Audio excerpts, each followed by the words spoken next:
Olá, gente, bem-vindo à nossa última unidade de estudos do nosso curso Novo Testamento 2.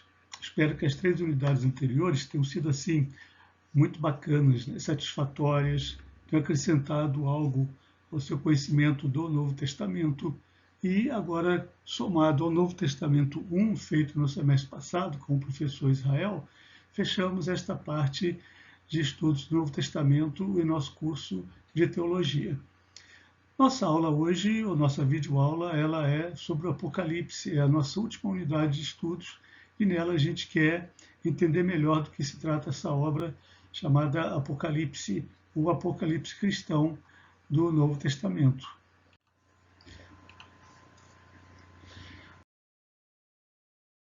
O Apocalipse é chamado também o livro da revelação ou do desvendamento, é exatamente isso que quer dizer a palavra na língua grega. É como se houvesse um véu e retira-se esse véu. Isso pode ser tanto visual, como se alguém visse de fato algo encoberto, então retira, né, como uma coberta, uma capa, alguma coisa assim, como pode ser algo também metafórico, e por isso mesmo dizer respeito a algum entendimento.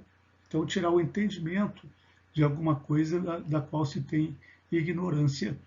E isso também pode ser levado para a linguagem religiosa, como a descoberta de alguma coisa que está vendada aos olhos. Então, isso seria como uma experiência espiritual. Mas o Apocalipse não é tão, não tem tanto essa natureza. Ela também há no Apocalipse alguns elementos bastante culturais, como a presença da profecia e da apocalíptica culturais no ambiente judaico do início do século I e prossegue por todo o século. E, na verdade, antecede ao século I, quando a gente lembra de textos como de Zacarias, de Daniel e de Malaquias, e algumas passagens de Ezequiel também, ou do próprio Isaías. Enfim, nós temos vários textos dentro da profecia que teriam essa coloração apocalíptica, embora o Apocalipse não seja profecia. O Apocalipse tem distinções em relação à profecia. Claro que o Apocalipse, no caso o Apocalipse cristão, o Apocalipse de João, ele fala do propósito de Deus para as igrejas, aquelas igrejas às quais o Apocalipse é remetido, que estão nos capítulos 2 e 3 do Apocalipse. E por conta da mensagem ser enviada por Cristo, que está no meio das igrejas, então o Apocalipse trata do tema do lugar de Cristo no meio dessas igrejas. Então, Cristo em relação com as igrejas e as igrejas em relação com o mundo onde elas estão. Esse mundo é simbolizado pela terra e o céu. O céu, nesse caso aí, não é bem a morada de Deus, embora envolva também a morada de Deus num último estágio, mas o céu são todas as forças cósmicas, né? Entre a morada de Deus, o cosmos e a Terra. E aí, nesse cosmos, se dá um conflito que afeta bastante a vida das pessoas na Terra, e, no caso, também a igreja. Mas como a igreja sofre esse conflito em função de ser a igreja o povo de Deus, não apenas ou não somente de ser a parte da população da Terra.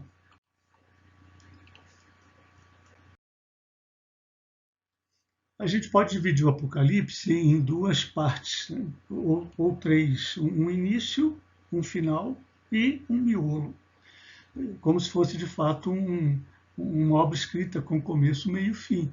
O que interessa ao Apocalipse de fato, o que tem impressionado aos leitores do Apocalipse de João, é o miolo, né? Que é onde se desenvolvem as revelações. Após as cartas às 7 igrejas da Ásia Menor, a gente tem então uma sequência de revelações do capítulo 4 até o capítulo 22, verso 5.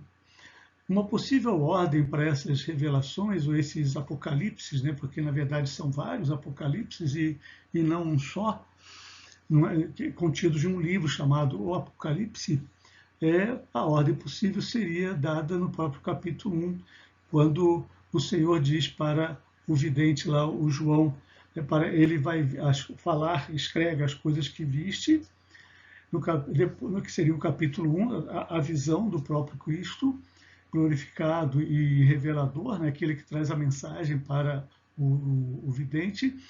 Depois, as coisas que são os capítulos 3 e 4, que envolveria a carta às 7 igrejas, mas também no capítulo 4, a abertura dos céus, e daí, a partir dessa abertura dos céus, é que começa, então, o desvendamento dos acontecimentos do fim e as coisas que hão de acontecer, portanto, que começa no capítulo 4, vai até o capítulo 22, verso 5.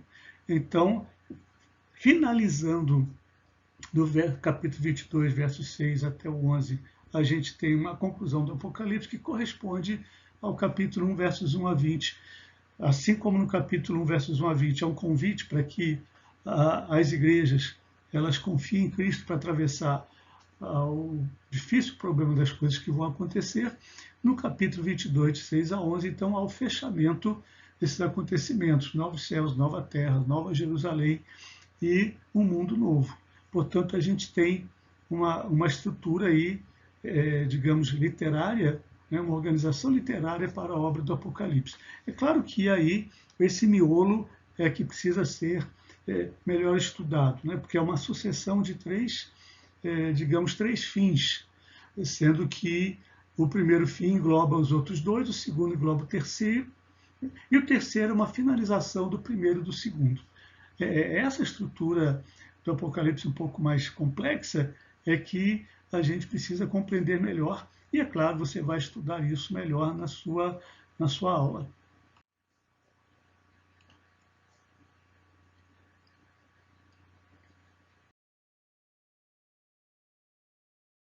É claro que, então, olhando bem mais fixamente esse miolo, capítulo 4, 1 até o 22, verso 5, olha, a gente pode dividir, então, em três etapas, como eu descrevi anteriormente, que são uma primeira etapa que segue a segunda, de onde sai a segunda, de onde sai a terceira, e a terceira é uma espécie de consumação da primeira e da segunda.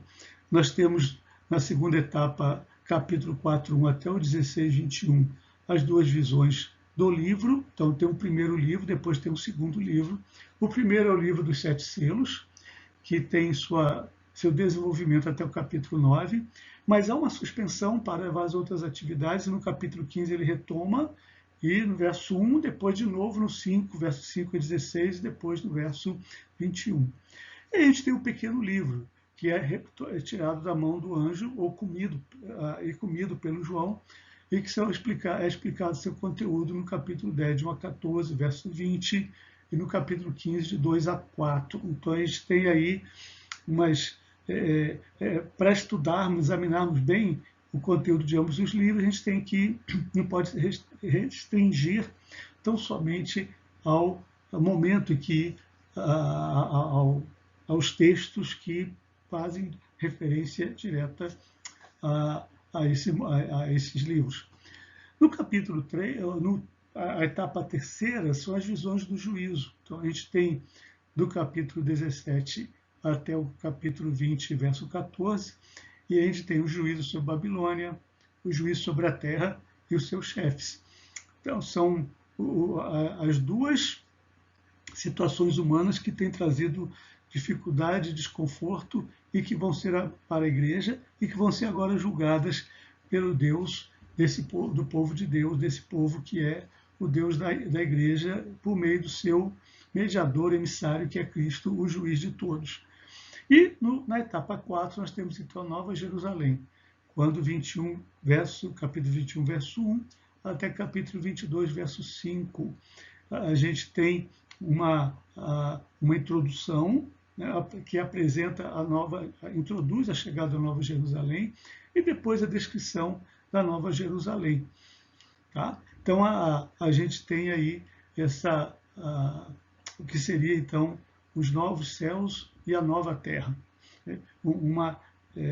Provavelmente uma reconstrução daquilo que foi destruído pela ação humana, julgada pelo juízo divino, e agora uma retomada a partir dos novos céus e nova terra.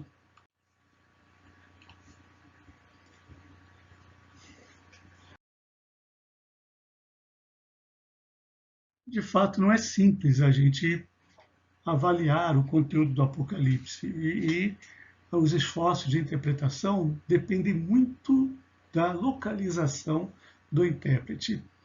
E eu peço que você estude melhor na aula do livro-texto e, quem sabe, procure mais informações a respeito, porque há 4 formas que têm sido consideradas clássicas na exegese do Apocalipse, e todas elas presentes no cristianismo, seja de qual for a sua natureza, a sua manifestação.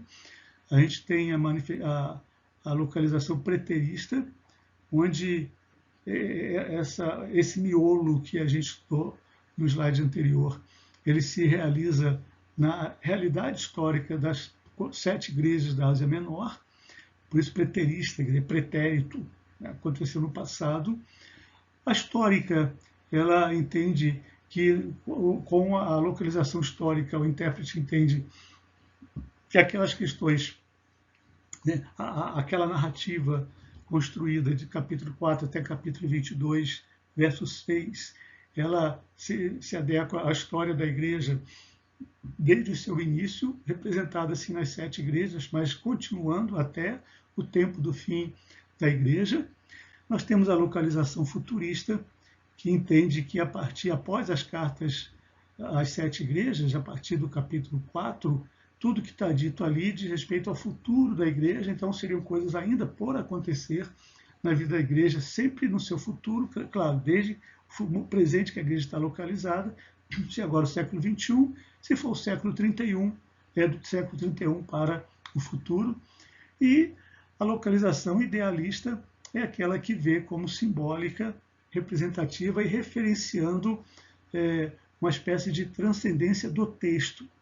Por exemplo, o Império Romano seria uma simbolização de todo e qualquer império opressor contra a vida da Igreja. E visto que o Império Romano também submete povos e nações contra a humanidade. Então, daí já se pode tirar ideias, símbolos e representações daquilo que está dito no Apocalipse. Com certeza você vai estudar um pouco melhor, a sua curiosidade está bastante atiçada e a gente se encontra na próxima videoaula.